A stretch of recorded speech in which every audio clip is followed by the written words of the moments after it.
người đẹp phơ và đá này tất chất mà mới hơi vật làm sao đó vật trôn như thì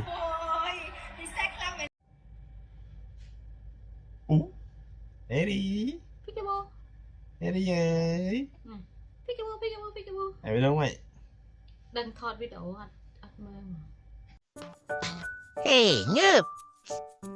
Tôi nè. Nhớp, ai lươn. Baby. Nhớp, ai lươn à. Nhớp, papa. Nhớp. Nhớp, bộ anh nha mày. Bà phụ này. Tôi ba gầy. Nhỏ viên cái đại rồi. Bà phụ này liền.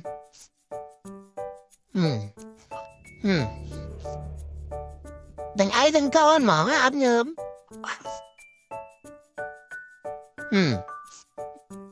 Là sạp tổ tít á. Baby nhớp con. Papa. Nhớp. Hey.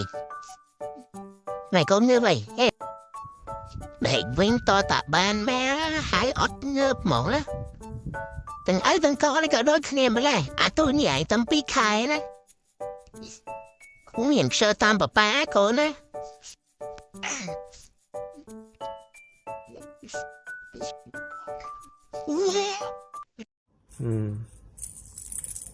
tham thiệp đây này mà nè bảo vệ bật này mà still hay ngược lại chụp ảnh lấy sang che tham thiệp hơi mới chụp vào lọc á mới chụp môi mày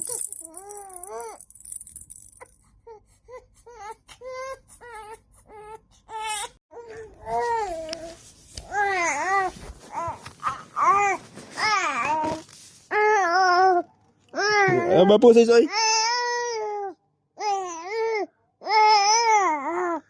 bà bố gì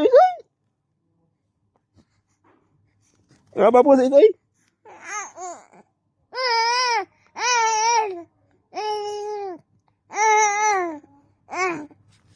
rồi bà bố gì rồi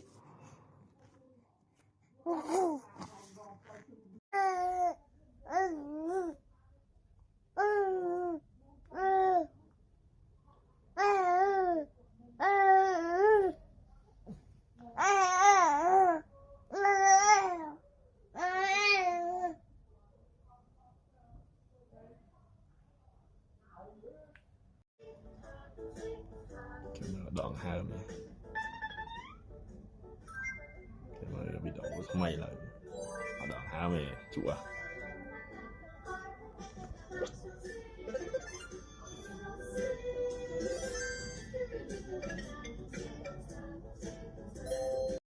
Eddie Eddie Eddie Eddie Eddie Eddie Eddie Eddie Eddie trời trên phần cao cho cổ mình đã lên đó chắc học nó là style gì cái bán nó ngày bắt thôi Eddie Eddie Eddie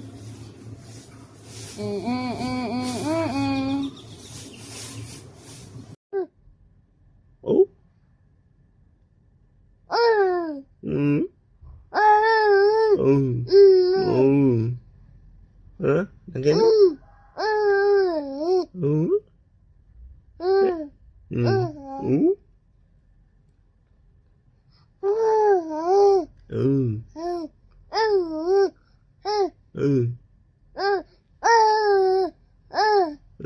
ngược lại ra riêng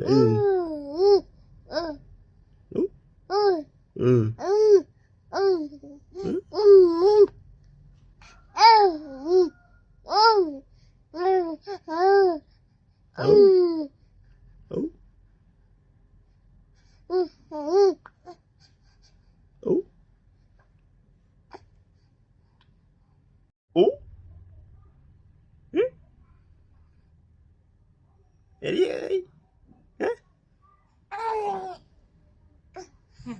chỗ chạy mày hãy mày sai mùi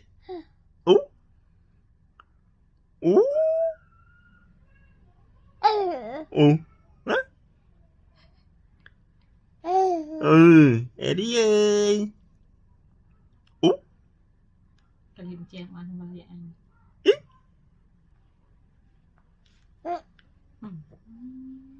Rồi anh bảo em lấy. Mày tục này nè. Bị đúng rồi, xả thương thương mấy. Xả thương mấy. Xả thương. Chập cha thương mấy.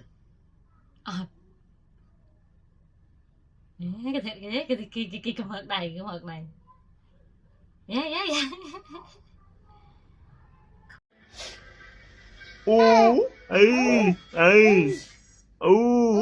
Ở đây khinh cầm lại lại yên này, Eddie.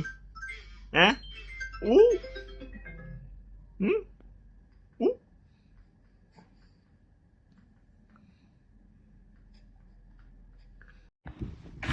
Nhắm muối. Muối tiết. Nhắm muối tiết.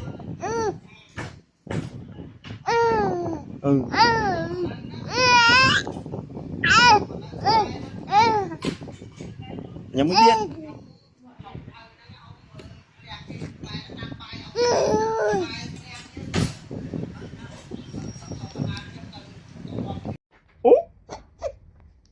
Eddie ơi. Hả?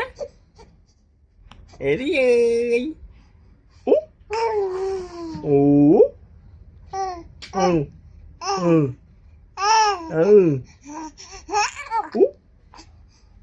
Peekaboo.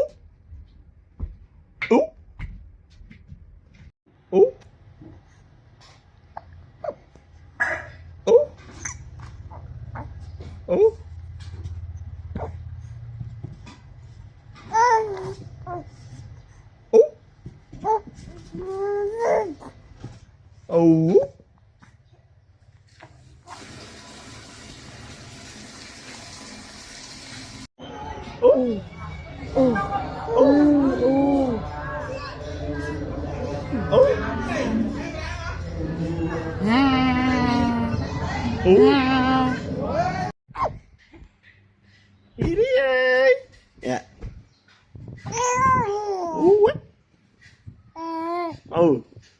Ý. Mama ơi. Mama ơi. Đó. Anh giống mấy Eddie ơi. Rồi, dừng. Vậy anh đã chung bình tia. Nè. Nè. Eddie ơi.